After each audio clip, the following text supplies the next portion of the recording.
Are we okay? We're going to fucking... We've got to do the fucking shit that we for fucking drug abuse. No!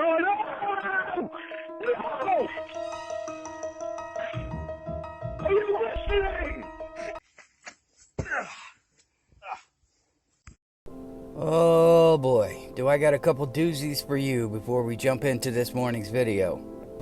I told you I had a contact from Lorne's past. I verified his identity. He wanted no monetary reward. He did this for free. Most people, he said, had forgotten about Lorne, and the only reason any of them knew him was because of the show. They were like, oh, that's that guy. So he was that guy. Couldn't tell you any specifics, but he was that guy. So when he found out about the Lorneography community, he thought it was funny, but he also thought it was weird, as is anyone we try to bring in. The story I'm going to tell you today, it's not a long one. We're going to call this girl Melissa. Melissa made the mistake of talking to Lorne in a PE class. Hank said he couldn't remember if it was a rope climb he was having trouble with or pull-ups, but it doesn't matter. So Melissa made the mistake of talking to him. About 2 weeks later, after him following her around like a little sick dog, a little pet puppy, she just finally exploded and told him, look, you need to leave me alone, or whatever the wording was. Hank and Melissa were in the same literature or language arts or whatever they called it back then class. It wasn't a big topic of discussion in the title. And Lorne comes in and sits down as close to her as possible. He's not in this class. So the teacher's taking roll, and she looks up and says, what are you doing in this class? So Lorne proceeds to tell the teacher in front of the entire class that he needs to be in there because Melissa is in there. Now, I asked Hank if he was joking. He said no. And this is just one of the many stories he has.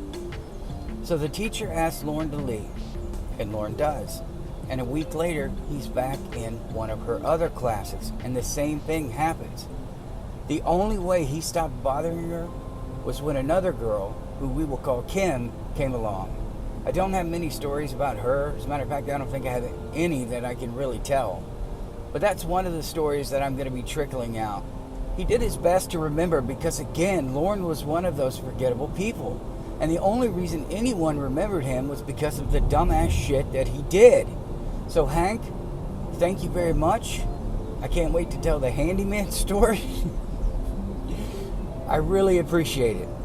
Today we're going to be talking about whether or not Lorne's behavior is learned or genuine when it comes to women. I'm not talking about rage. I'm talking about a trait that a sociopath, they would definitely possess. I don't know if Lorne's a sociopath, but I do know, as I told you last night, he's possibly a psychopath. Or at least a part-time moonlighting psychopath. Lorne's learned behavior would consist of what he says to women, how he talks to them. This is when he's trying to woo them, before he lets that dark side take over. When he's in the honeymoon phase, which I told you he loves. I love you, Casey. Love you for a long time.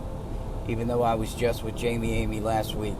Whether you know it or not, doesn't matter. I understand it, and that's what's important. I don't know if his behavior towards women is learned. I wonder sometimes if that, I don't know if you understand it, but I do, and that's what's important. If maybe his stepfather did some dumbass shit to Mama Gwen, and he told her, I'm going to change.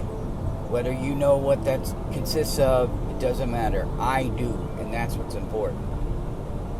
Lorne, he doesn't know how to talk to women. He says the same thing over and over, as we know, which is awesome, special, whatever he says, beautiful, goddess, princess. He can't get anything else out. There's always a pause when he's trying to think of a new word, and he can't. Because I think he believes that's what women want to hear. I don't think it's ever worked. Like Chris would say, has that ever worked on a girl before? No. Then why the hell do you use it? I think Lorne believes that's what women want to hear. And a sociopath, they don't do things because they genuinely want to do them. They do it because they think it's what's expected of them to fit in with society. I believe in you. I need you to believe in me. I need a woman to back me up. He thinks that's a compliment. I need a strong woman. That's why I chose you.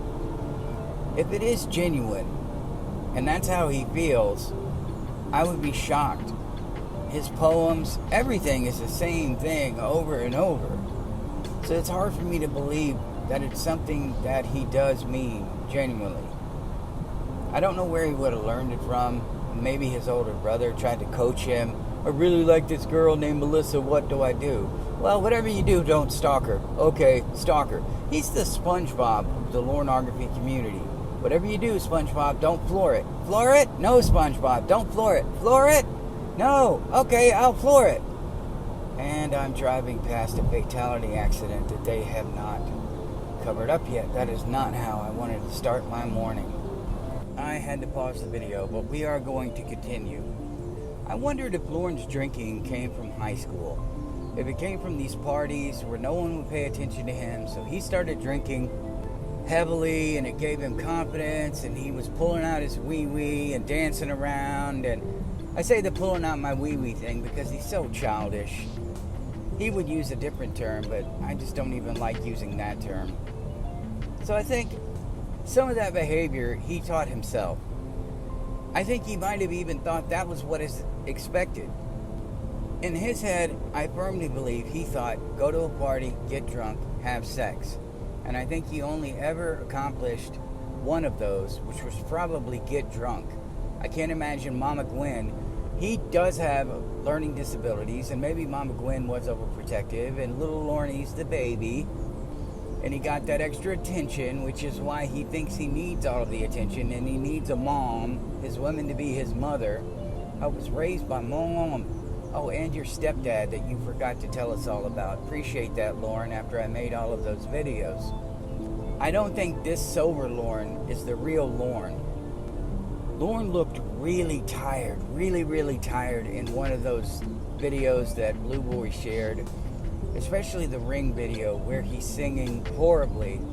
And at the end of that Ring video, he pulls off his glasses dramatically and he starts giving that little speech about, I know you say to understand it, but I do. And that's what really matters. That's what's important. Typical Lorne garbage. There is a lot of sighing and breathing in that video that would suggest that it's not genuine and that he's just tired and he's going through the motions again, which is why I think he learned that behavior from somewhere, or he thinks that's what's expected of him. The ring. The dude got a dinner ring, which is supposed to symbolize a woman's independence and a woman's freedom.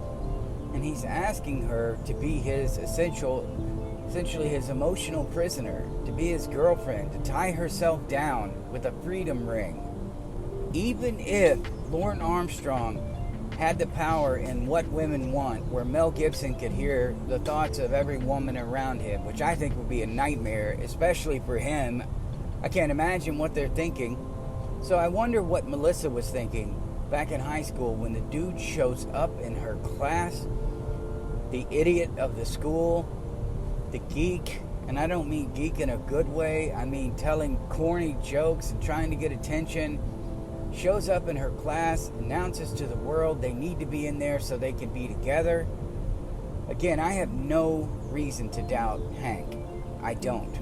Because of what we discussed, because of the details he gave me. He gave me details that, at least as far as I know, were not brought out in the Lorneography community.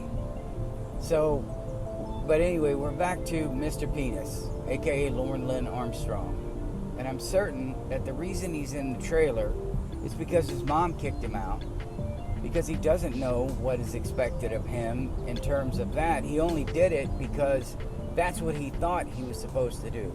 Okay, I'll go out and get my own place. So I think everything he does is what he thinks society wants. He has no life experience. So there's no possible way he could have learned. He does what he thinks is expected of him. This whole crap that he does, this crap you're pulling right now, you are so interested to me before. I think Little House on the Prairie, those 70s shows, Welcome Back Kotter, all of that crap. he might have learned it from there. But the I believe in you and I need you to believe in me, I have no idea where he got that from. I think maybe that is something he came up with on his own, that he thought was going to instantly win a woman over.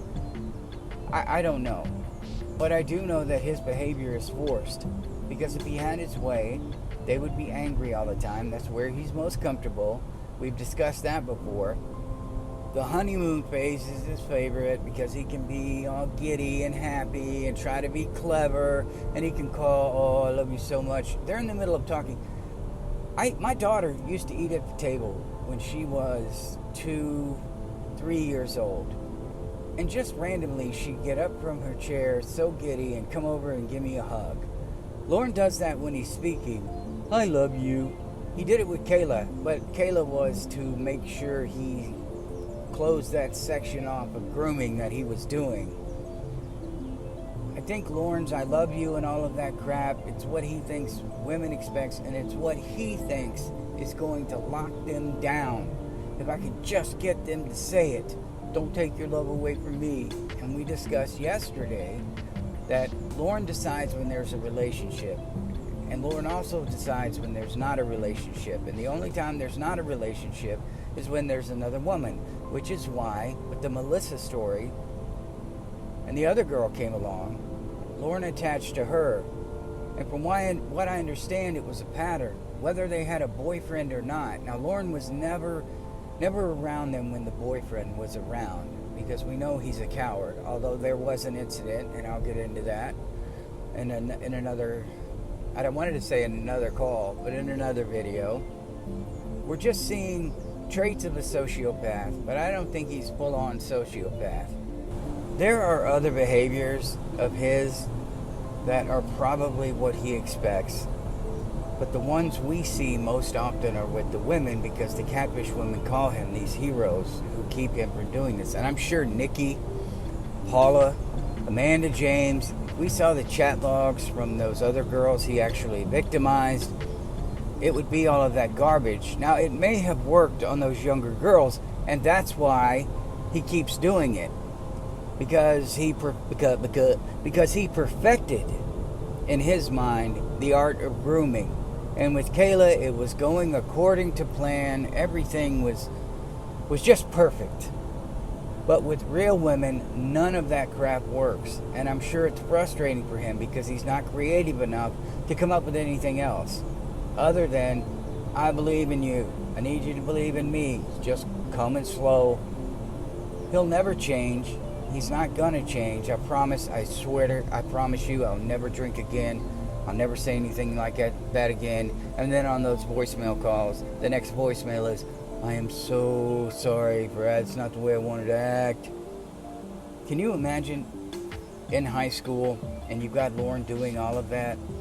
And then after he goes into your class and he announces to the world that you need to be together, he writes you a note that says, I am so sorry.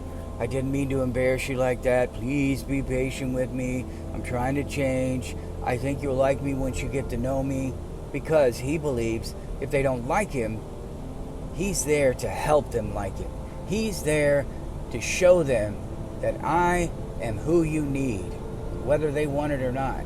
Get away from me. Here's a restraining order.